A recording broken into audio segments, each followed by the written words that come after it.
सवाल ये पैदा होता है कि ये कोई एक स्टेट की बात नहीं है। हर स्टेट में अपनी बात लोग रखते हैं। उस विकास के काम में भी विपक्ष के लोगों को आगे आना चाहिए, बल्कि विरोध के लिए विरोध नहीं करनी चाहिए। जातीय जनगणना का सवाल जहां तक है तो ठीक है, लोगों ने अपनी बातों को रखा है।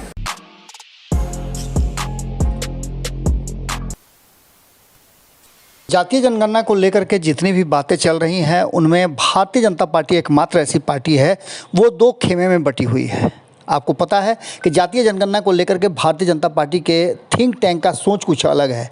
हालांकि हो सकता है कि ये मजबूरी हो बिहार के कुछ नेताओं की कि उन्हें एक साथ जुड़े रहने की मजबूरी हो, क्योंकि साफ नज़र आ रहा है कि जिस तरह से जातीय जनगणना को लेकर के पूरा बिहार का विपक्ष से लेकर के सत्ता पक्ष एकजुट हो गया है, उसमें भारतीय जनता पार्टी अलग थलग पड़ रही है। हालांकि भारतीय जनता पार्टी 2018 से लेकर के उससे पहले तक जातीय जनगणना करना चाहती थी और 2011 के जातीय जनगणना के बाद से भारतीय जनता पार्टी का कहीं ना कहीं स्टैंड बदला है। उसके बाद आपको बता दें 2019 और 2020 में भी जातीय जनगणना कराने के पक्ष में भारतीय जनता पार्टी ने अपना मत दिया था और ये सदन में सर्वसम्मत प्रस्ताव पारित करके केंद्र को भेजा गया था, लेकिन केंद्र सरकार ने इस पर कोई तवज्जो नहीं दिया, कोई ध्यान नहीं दिया। अब इस मामले को लेकर के जब आरजेडी मुखर हुई और तेजस्वी यादव ने जातीय जनगणना कराने को लेकर के, चूंकि इस वर्ष जातीय जनगणना या फिर जनगणना होने वाले हैं, अब इस सेंसस को लेकर के क्या कुछ मामले हैं, क्या कुछ होना है, ये तो अलग बात है, लेकिन इसे राजनीति से जोड़ करके देखा जा रहा है। कहा यह जा रहा है कि इसके फायदे कम, राजनीति ज़्यादा होने वाली है। इन सारी बातों पर कहीं ना कहीं विपक्ष और जातीय जनगणना का मांग करने वालों ने विराम लगाया है। वहीं भारतीय जनता पार्टी ने रातों रात अपना स्टैंड साफ कर दिया है। आपको बता दें कि जब प्रतिनिधिमंडल मिल करके आया उस समय तक सारी बातें ठीक ठाक चल रही थी और आपने सुना भी होगा कि नीतीश कुमार से लेकर के सारे लोगों ने इस बात को कहा था कि प्रधानमंत्री ने बड़ा ही सकारात्मक माहौल में हमारी बातें सुनी और उन्होंने सकारात्मक ही जवाब दिया था। पर जो वर्तमान परिस्थिति में बयान आया है भारतीय जनता पार्टी के प्रवक्ता अजफर शम्सी का, वो काफ़ी भ्रामक है और उन्होंने साफ तौर पे कहा है कि जातीय जनगणना से कुछ होना जाना नहीं है, ये सिर्फ और सिर्फ राजनीति है। सुनिए क्या कुछ कहा है हमारे साथ बातचीत के दौरान अजफर शम्सी ने। जातीय जनगणना पे वो पार्टी के सारे लोग प्रधानमंत्री से मिले, आपको क्या लगता है प्रधानमंत्री क्या फैसला ले सकते हैं?